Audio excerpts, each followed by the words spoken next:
It's 6:15 and time for Stephen Fry. People of the United Kingdom, my fellow Britons, open your nostrils wide, stretch out your fingers, round your eyes to their uttermost, extend your tongue to its farthest reach, but more than this, more, quite dreadfully more, fling wide the porches of your ears unto their darkest caverns. All senses serve, but for the next 45 of your puny earth minutes, it is oral pleasures that await you, for this in all its thisness, is the sound of Saturday Night Fry. The foam and fleck of fortune's tide have beached great richness on the strand, here on the shoreline, where wireless meets world, where wavelength meets matter. Flung on the rock, gasping and flopping for breath, a rich catch of guestery today. Slithering first into my keep net and ready for the pot, I see comic creator, screenwriter and demigod Richard Curtis. Next, media prince, spinner of that which is spun, the imagier of choice amongst those who know, Howell James. Multimedia princess, software queen, entrepreneur of the digital debutantes, Sue Thexton. Kazakhstani virtuoso, violinist of tone, richness, form and beauty, Marat Bisengaliev. We welcome back the scourge of the Draylon generation, flail of the Le Creuset classes and hero of hope and dread, John Sessions. And how lucky we are. His very initials are DNA. Writer, gamester, thinker, comic processor, a friend of rare beasts and a rare beast of a friend, Douglas Adams. They are snatched in my net. See how they tumble into my pot. What flavors and scents and textures are there. Tuck in your napkins, smack your lips, and loosen your belts. Saturday Night Fry is served.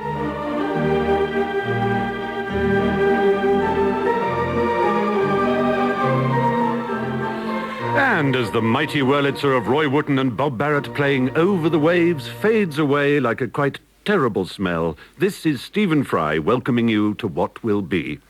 Ladies, gentlemen, and everyone in between, what is happening to our world?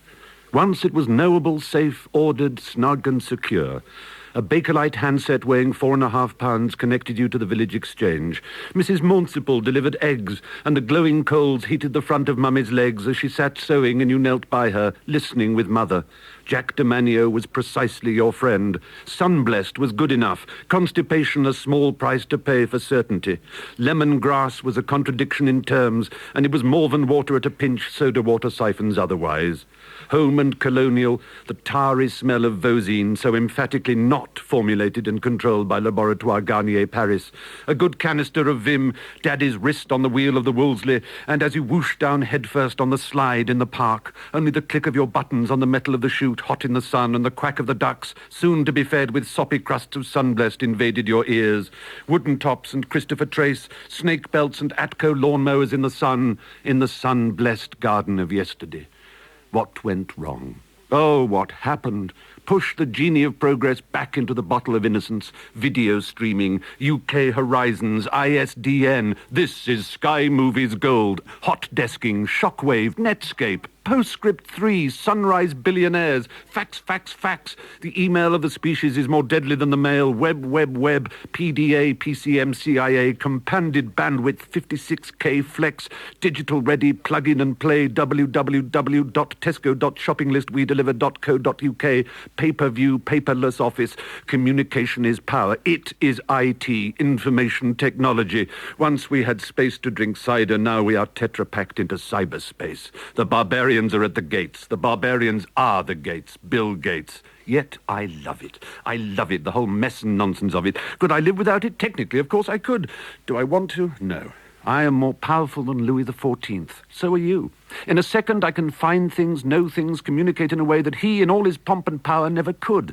He had power of life and death over others, not the kind of power I want. He did not have the power to talk to strangers across the world. He couldn't stand in a quarter of an acre of Asda space and see the bounty and merchandise of 5 continents spread out before him. But we pay. Yes, we pay for it. The bill isn't even in yet. but we must shudder at the thought of what it might be. If Forster was right, and I think he was, only connect is a good flag to fly under. But he didn't mean iPhone and JFax and email and sex lines. Oh dearie dear. Seeing wood for trees, babies, bathwater, swings, roundabouts, problems ahead. Golly, I've got just the people clustered around the green bays today to help me out. But first, let's just whiz around. We were often asked if we could do without the television. Which of us here, I wonder, could do without a computer for a year, or at a pinch a fax machine if you don't have a computer? Richard, let me ask you first, Richard Curtis. I've forgotten how to write without my computer. I've absolutely forgotten how to do it. When I'm trying to formulate a thought, I find it impossible to do. I think within a year I could learn again how to live without it. But it would take you that year? It'd be a tricky year. Yeah. How, James? No, I'd live without it. Easily? Yeah. And faxes? Yes, probably. Yeah, I get on the phone a lot. Oh, heavens. Love to chat. Johnny Sessions? I'm exactly the same as Richard, and you, of all people, Stephen, must find that very hard to believe, because you installed my computer and taught me as if I was a dribbling 3-year-old how to use it, and it took me ages to do it, but no, very, very difficult. Now you're codependent. I guess I am. Marat, what about you? Are you computer person? Well, I do love gadgets, yes, but I could live easily without. What about you, Sue Thexton? No, absolutely not. Is that just because of your totally work? Committed. Yeah. No, I use it a lot personally. I'm one of these sad people that takes it on holiday with me. So, no. Excellent. Douglas? I couldn't possibly. Absolutely I knew not. that. I was in a hotel in New York a couple of weeks ago, and I suddenly discovered I hadn't got the right cable to connect my computer to that. Having been on an aeroplane already for 7 or 8 hours without email, I was in my room and I hadn't got the cable to allow me to connect, and I was in terrible panic, particularly as the hotel had no idea what I was talking about. Oh, thank God for that new Midtown one on 55th Street opposite the Sony Plaza. Thank God for that. Anyway, that's dreadful. I've been there. God, I've been there. Listen, now, we shall return to this subject, of course. In the meantime, let's turn and stare at the work-in-progress guest until he blushes. For it's our chance to talk to someone about something they're currently engaged in, not something they're on the circuit to plug. Today, the burgundy hide wing chair cups and moulds the delicious form of one of Britain's foremost comedy heroes. He wrote most of Not the 9 O'Clock News, as well as Rowan Atkinson's first magical one-man show back in the late 70s and early 80s, co-created with Rowan Atkinson Blackadder, created The Vicar of Dibley, launched and still devotes a quarter of his entire life to comic relief, and is, I may say, shameless and hectoring in his unstinting efforts to force the unwilling carcasses of comic persons to serve that indefatigable cause. He wrote to 4 Weddings and a Funeral, FWAF, which was, until the advent of those Sheffield strippers, Britain's most successful ever cinema comedy. Duncan Kenworthy, the amiable producer of that film, said of this former Harrow School head boy and winner of an Oxford first, "People always assume when someone is charming, funny, generous, caring and nice that they're hiding something, but Richard really is that person." Richard Curtis is father to a little girl called Scarlett, with the help of companion and love bunce Emma Freud. In fact, he is a low, cowardly, mean, two-faced, runty, graceless and witless oik, but the world will never know that. Richard, work in progress. I hear whispers swelling to a roar of a successor to FWAF. We're in the middle of editing another film, yes, which I actually saw a cut-off today. And is it the same team? Is Mike Newell directing and Duncan Kenworthy producing? Duncan is producing. Mike's in America making a movie about air traffic control. So this is directed by a wonderful director called Roger Michel. And apart from that, Hugh's in it. And no one Grant, else. that is, I take it. Yes, Hugh Grant is in it, that's right. You made him, you couldn't break him. And what... Do we have a title? I think not. Oh, it's been called Notting Hill so far, and as I watched it today, that seemed to me a rather odd title again, so who knows what we'll call it. The very long film, I think, perhaps would be a good name for it. And I believe Julia Roberts is the co-star. Julia Roberts is in it too, that's right. And was that an experience uniformly joyous for you? Yeah, it was it was a great pleasure, in fact. You do dread the moment when you come across that movie nightmare, when someone won't come out of their trailer because their cheeks aren't looking sufficiently rouged. But we had none of that. She behaved gorgeously and was sweet and said the lines that had been written for her, which is... For a writer, a particular pleasure. Yes. Now, you have said rather sweetly that your films, you tend to be unable to write about anything except your own experience, which is why your films and your comedy is so pitifully thin and vapid, which is typical modesty of yours. But I suppose people often think of you as a kind of English Woody Allen. I don't mean that in any, real sense, other than that you're prepared to show yourself as a male who is sort of charmingly insecure and jolly, and you don't try and write films in which you recreate the life of an Andean coffee planter or indeed in which planes blow up. I mean, you write about your orbit and so on. People who know you always hear in jokes. Of course, I about- did write the film of Mr. Bean last year. So whether or not you're claiming that I'm like that character, I don't know. Yeah, I mean, I never think of the leading character as being myself, but I think of him as a sort of lazy way of getting the other characters to be interesting. He's a kind of informal, relaxed, central person who's a conglomerate of various people Yes. I know, and conveniently does what he's asked to do. You also said that if people don't want to go to bed with the lead, then you might as well pack up and go home. Is that quite true of Bean? I don't know. Am I the only one here who hasn't had strange fortissue fantasies about Mr. Bean? Perhaps I am. There are one or two people I'm sure. fancy him. Yes, no, I mean, no disrespect to Rowan. but the he's character... obviously he's not a sexual thing. No. That's true. Yeah, no, and the great joy about working with people like you and Julia is they are so much better looking than the people on whom they're based. More tightly buttocked. But I mean, one of the things I know, I don't want to embarrass you by over talking about your achievement with comic relief, and I know that some people get very irritated by comic relief because they don't like the idea of custard being thrown around and English being sort of organised in their silliness. But what everyone's feeling about that, I don't think anyone could doubt the astonishing amount of money that has gone onto the continent of Africa and indeed to people in this country. And it seems to be something you're endlessly carrying on with, that you're not passing it over to anyone else. I mean, it's literally a quarter of your life, isn't it? It's 6 months every other year. Yes, that's right. It's a bit more than that, in fact. But the problem is having got oneself into a position where you can make such an unrealistic amount of money simply by being there. I think that's the thing about comic relief for everybody. Whenever you ask a comedian to do something, you are really saying there is a chance if you give us a day, you might make £500,000 by doing this thing. And I've got myself trapped in a corner whereby still being there and doing it, I can help make £25 million every 2 years. And I know we've got a meeting in a few days ourselves because you want to send me to Africa. Yes, Stephen, that's absolutely right. And how gorgeous you will look there in your hat. I'll do my best not to get Bill Hartz here and embarrass everybody with a runny... We're hoping you do get Bill Hartz here. It'll be so exciting and dramatic in the documentary. We want you to be ill. Oh, great. Now, the man who has no music in him, nor is not moved by concord of sweet sounds, is fit only for treasons, stratagems, and spoils. Something like that, anyway. I suppose you have no objection to the violin, Holmes asked Watson when they first proposed to share lodgings together. A well-played violin, said Watson, is a treat for the gods. A badly played one. Well, we're about to hear a violin well played. Played as the great makers of Cremona would never have guessed it could be played. Marat Bisengaliev of Kazakhstan, one more in the line of superb graduates from the Tchaikovsky Conservatoire in Moscow, stunned British audiences with his Wigmore Hall debut. He plays everything from the great virtuoso repertoire to new works, most notably the British composer Havik O'Brien's astounding concerto for violin. For us, he picked up his 18th century instrument and plays Paganini's 23rd violin solo because I'm a tart and I asked him for it.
Lord, the pleasure of hearing something done very, very, very well.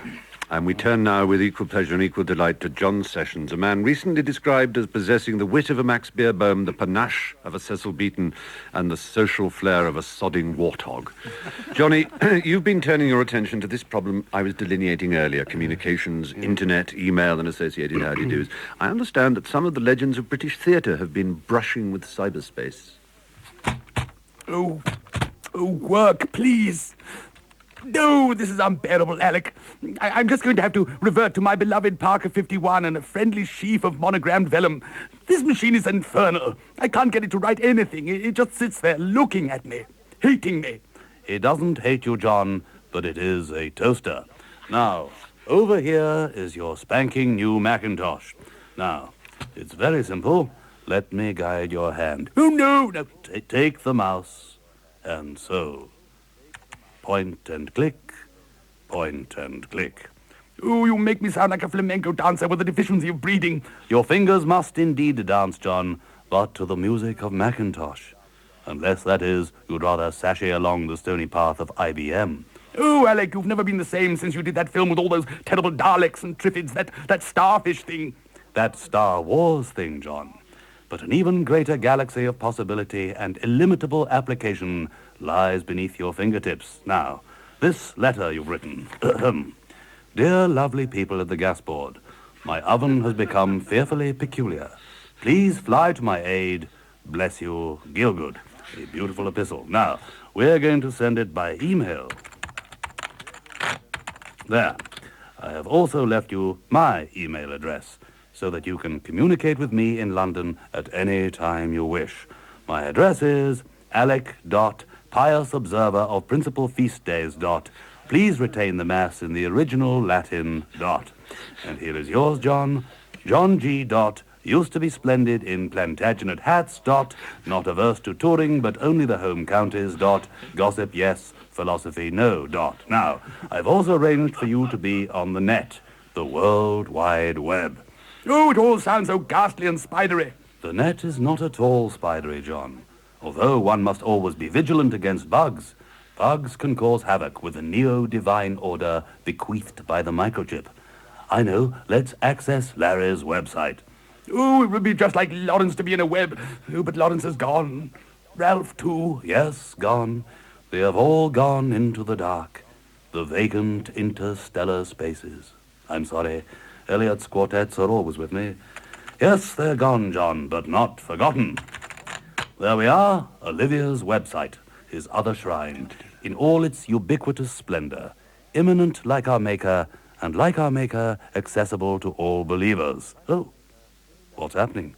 Oh, the picture's going, and the cursor isn't answering the mouse. Oh, it's broken. Oh, splendid. Look, let's go to the V&A. There's a splendid exhibition of costumes worn by dear Madge Titheridge. Patience, John. This machine can no more be broken than my faith in the only true church. Goodness, I don't believe it. Alec, what on earth are you doing? Angels and ministers of grace defend us. Oh, Alec, it's Lawrence. He's come back as a ghost. Oh, don't be ridiculous, John. I never played ghosts in the theatre, and I have no intention of starting now. Then what are you? What am I? I'm a theatrical legend, you impertinent nonagenarian. Alec, you blasted Quatermass. What business have you got accessing me from Felicity? I was enjoying the most lavish praise from Kemble and Macready, and then all of a sudden, I'm sitting here like a rissole in a microwave. It's a spiritual visitation, Lawrence. I was just saying the other day in an email I sent to Monsignor Ronaldo in Rome, one cannot predict the intervention of the infinite. Oh, Alec, do put a purple sock in it, wobbling on like the Pope from arsehole to breakfast time. It's old Graham Greene's fault. He said so the other day, said he should never have encouraged you. Now, get me back to wherever I was, being told that I was brilliant by Victorian also-rans. Oh, vanity, vanity, all is vanity. Alec, darling, it really is time you were martyred, preferably by a truck. Now, Johnny, what on earth was that preposterous film you made? Prospero's Books? Incomprehensible as a Hindustani train timetable, sugar. And then, to add insult to injury, you had to scamper around in the altogether and frighten people witless. It really is time you came over to the other side, while they still think you're noble and serene, and not the silly old duffer you've become. Oh, I won't be ordered around by you anymore, Lawrence. You hear? Now you're gone, I'm top knight. Now, John, I think that honor can scarcely be accorded to any one individual. There is, shall we say, an ever-dwindling brotherhood. Oh, Lawrence, there you are. Oh, hello. Ah, there's Johnny and Alec. Oh, Ralph, you've arrived in the nick of time, just like the seventh heaven. I mean dwarfs. What do they call those dusty American boys with blue chemises and sabers? This is incomprehensible. I only accessed Lawrence. Ah, the ways of cyberspace are wondrous strange. There is more in heaven and earth. No, Ralph! Do switch off that blasted motorbike! Don't you like it, Lawrence? It's just a little perk, a cherry on the cake of paradise. Isn't this topping? Here we are in Johnny's apple mac, like two goldfish in a bowl. Come on, Johnny, Alec, shuffle off those shoddy mortal coils and swim in the bracing surf of cyberspace. Alec, will you just close my website and let me get the hell out of here? Edmund Keane and I are due to have a limping competition before lunch. Very well. I shall return the screen to its customary cerulean blue. Thank you. And I don't want to see you again until you've joined us up here. And perhaps not even then. Oh, Lawrence, always rushing off. Still impetuous, even in death. Oh, Johnny, Alec, we're all so close again. Could all be back at the Vic. I can smell the leather of the gauntlets, the 5 and 9, the lamps that lit our magic court, when we were kings. Yes, we were all kings, and soon to meet the King of Kings. Well, like I said, let's slip off now. You too, Johnny. Join Lawrence and me. It's very congenial. One has such fun cocking up the more imbecilic messages of regular net nuts. There's room for 3 of us on this bike. It's a very big one. Why not? Elijah ascended to heaven on a chariot. Why not me on a Harley-Davidson? Oh, very well. I'm getting tired of sitting in caravans waiting to do cameos. I'll just fix the burglar alarm. As you from your crimes would pardon be, let your indulgence set me free. I regularly communicate with Bill Gates. Do you think the 3 of us might be able to ameliorate his dreadful speaking voice? Johnny, thank you so much, as always. Bravo, bravo. Wonderful, wonderful. As I say, it is always a pleasure to hear someone doing something quite wonderfully well. As in words once royal and valued, I'm able to say, Mr. Dalliard, we have a 3-way, 3 guests to talk to. Communication, IT literacy, the digitalization of everything.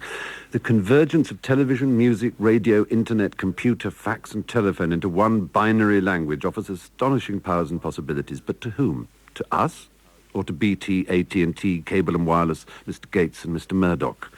Will we be further enslaved by the tyranny of choice or enfranchised by the personal empowerment offered us by our virtual transporter systems? To help us with an insider's view of things digital, we have Sue Thexton, Quondam, General Manager of Adobe Systems in Northern Europe. Adobe gave the world PostScript and Photoshop and Acrobat PDFs and ATM and many other industry standards.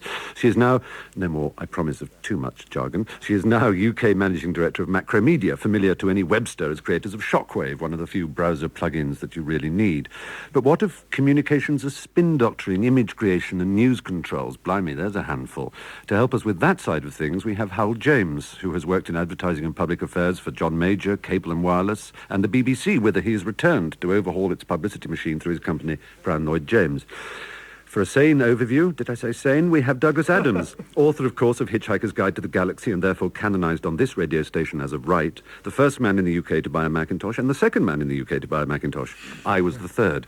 Since then, he has bought even more of the darling things than I have, knows more than I could guess at about computers, MIDI, HTML, Java and the whole damn thing, runs a company called The Digital Village, which has produced a wow of a game called Starship Titanic, only available on Windows as yet, boo, and can, in all conscience, be called an original net hero, a netizen, one of the good guys, passionate and committed, but not to the point of fundamentalist zealotry. I'd like to turn first to Howell James. You've worked for Cable and Wireless, under Lord Young, I believe, and others, and you've worked for the BBC and for the government. Do you think the latter two, the BBC and the government, state-owned as it were, have the faintest idea of the plans, ambitions, money-making potential of the first private telecommunication companies, they're going to take the whole thing over, aren't they? It's theirs now, not ours. Yes. That's a good answer, but a frightening one, isn't it? You think the government I think the government do understand it. I mean, I flicked through, my little bit of bedtime reading was their recent paper about regulating all of this and convergence. They're coming at this, I think, the government from the perspective that, it's not here yet. And so we don't need to do anything about it. And, I mean, there's a very elegant little introduction about all of this, which talks about lean forwards, lean backwards, and rugged foldability. And what they're saying is that the convergence isn't upon us because, you see, you've got to lean forward for your PC, but most of us like leisure and entertainment on a lean backward mode.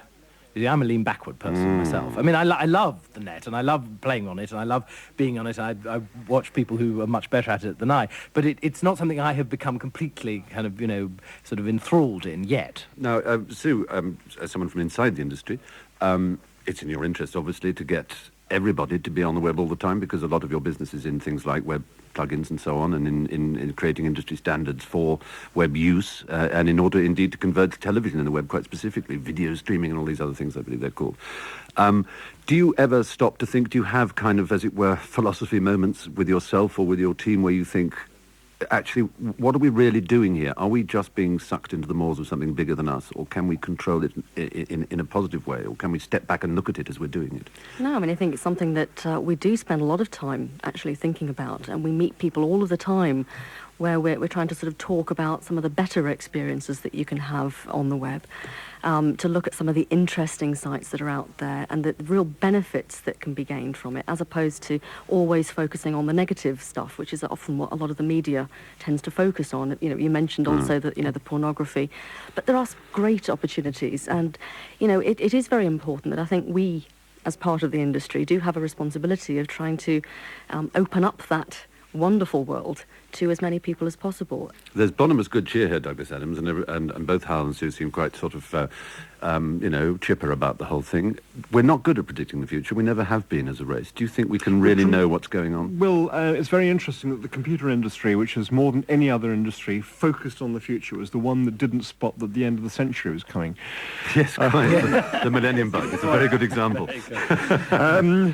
I think it's very important not to be sort of hypnotized by the Blade Runner vision of the future, which is that it's going to all look like sort of outskirts of Los Angeles and rain a lot. Yes. Because if we think that's what it's going to be like, then that's what we're going to bring about. Well, that's the problem. It's only by being optimistic about the future we'll actually bring it about. Self-fulfilling prophecies can be the devil, yeah. Exactly. And I feel we live in a culture over here in England of this. I mean, every time anybody brings out some new technology, you'll hear people on the Today programme or World at One say, oh, what is this, all this newfangled stuff that all these boffins are doing? We really don't want any interest in this. I'm sure there was a time when newspapers came out and said, I can't possibly understand. I get my 3-year-old child to open the pages for me. I can't work them out at all. I don't understand how it we were works. terribly scarred with 8-track and Beta and VHS. Isn't that where it all starts? Yes, I know, it but stems this is all from sort of junk DNA that we need. This is the compost. This is the compost out of which the good things go. I mean, the idea that every new thing that's going to come out is going to be great is obviously nonsense, but it's only because you go through,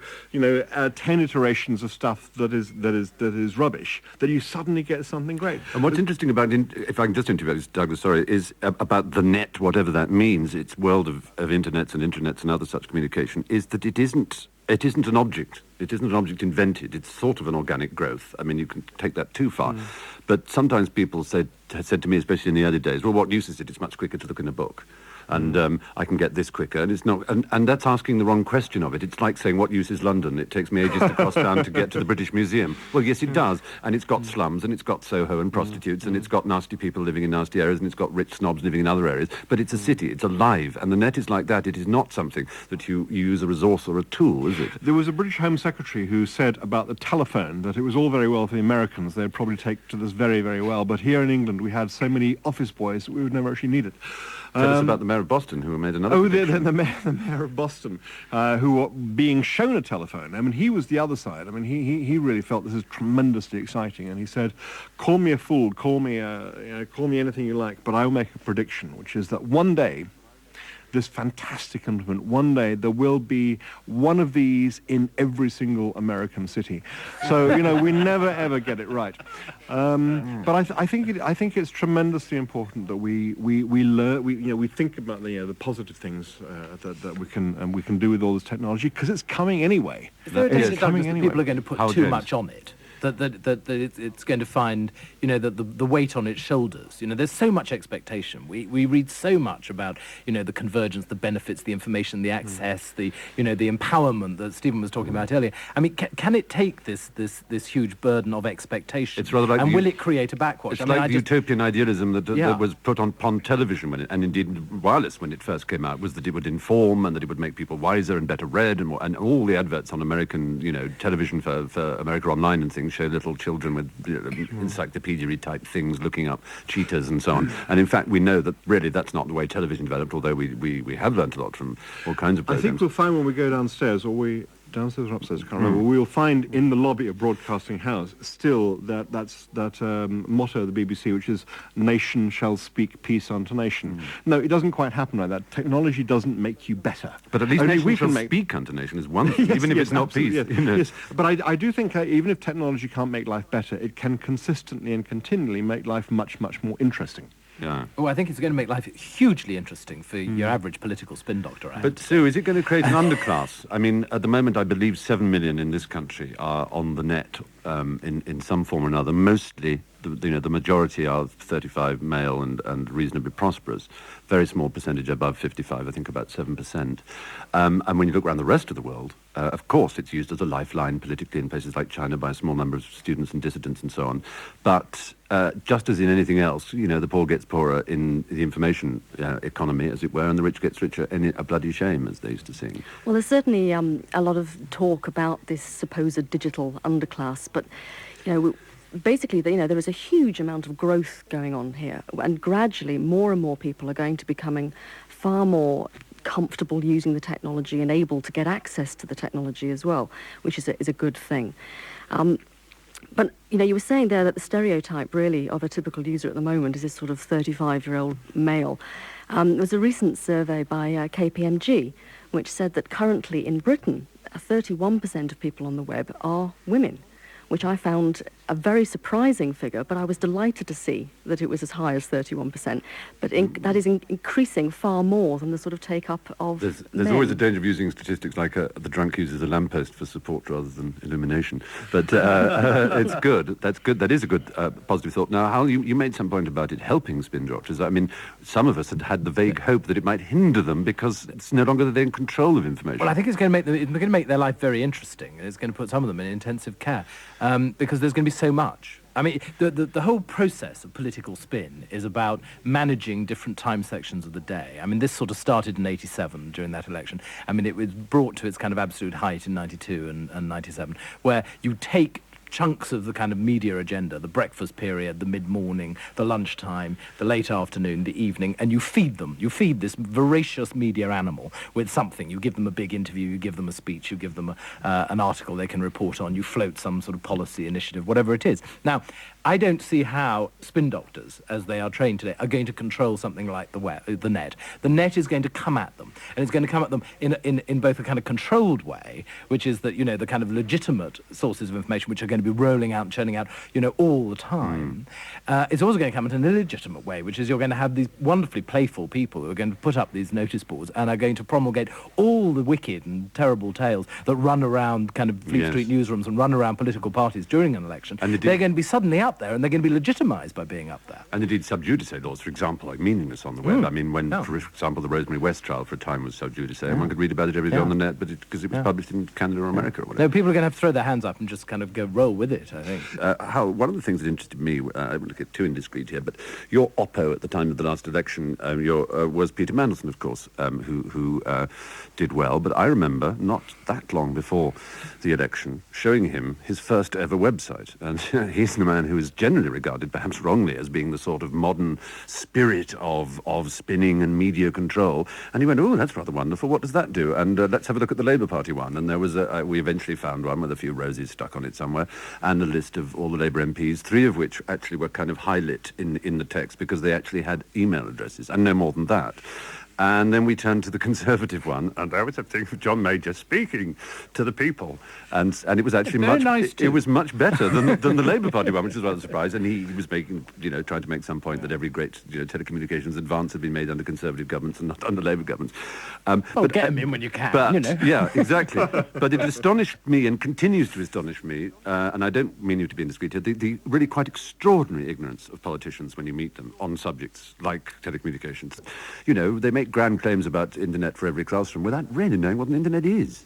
No, I think that is a dilemma, but I think it's a dilemma that goes wider than just the net, I have to say, about politicians. Yes. I mean, they never Richard watch it. Curtis. They make endless comments about television. Richard is right. They're not Never had a available Coronation for a Street. lot of the normal life experiences that we all share because they are overwhelmed with their desire to engage in the political game, which has obsessed them since usually when they were So very inserting young. a laptop into the red boxes may be a good idea. Yeah, well, I mean, it may help. I tell you who's changing that culture, and I think it's the private offices.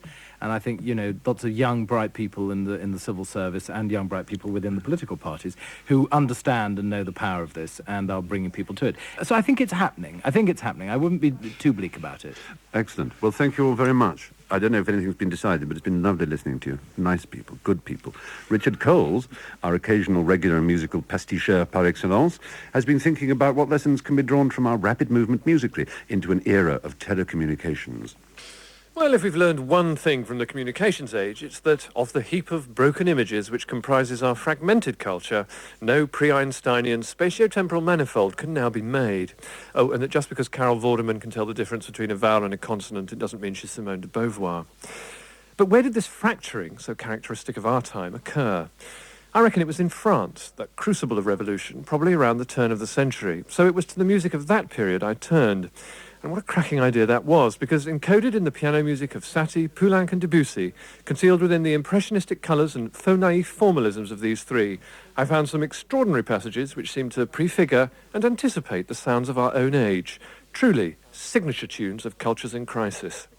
Example one, this little-known pastorelle of Francis Poulenc.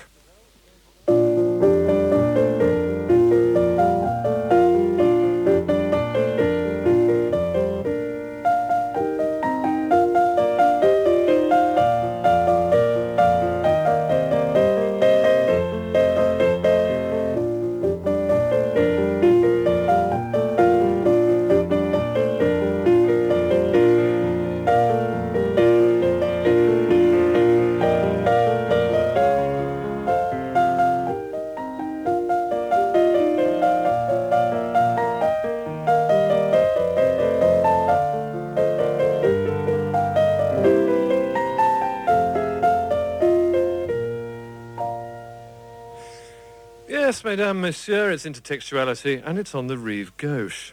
Emboldened, I widened my parameters and turned to Eric Satie, discovering the unpublished working manuscript for Gymnopédie. I was shocked to find this therein.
Well, the manuscript sadly self-destructed after 5 seconds.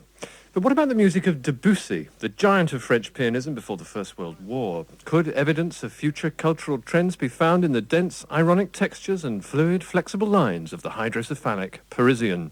The answer is an emphatic oui.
Connection at last between the whole tone scale and standing in a field in Yorkshire with your hand up a cow's backside. Merci et bonsoir. Oh, and merci, Richard Coles. God bless him. What a beautiful way to end the programme. Thank you all very much indeed. And great merciful heavens, huge flaming balls of Lordy, bless me, excuse me, bounce me to perdition, tickle my nipples, use me roughly, and call me Maureen. Have you seen the time? Ladies and gentlemen, business is about to be suspended. We have sauces to deglaze, flapjacks to turn out, and tomatoes to dry in the sun. Prepare to disengage. Issue a farewell command to your IRC chums, jack out of the matrix, log off from the ISP, reinitialize the modem with an ATZ and a goodness me. In 15 seconds, we will be offline, but not until we have closed this evening's active windows. Douglas Adams, Richard Curtis, John Sessions, Sue Thexton, Howell James, Marat Bisengaliev each receive a grateful click in their close boxes, as does our remote server, Richard Coles. This is the hard disk of Stephen Fry, spinning down. Until next time, all love.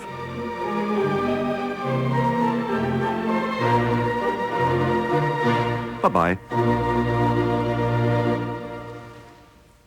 Saturday Night Fry was presented by Stephen Fry. The producers were Chris Wilson and Kathy Marney.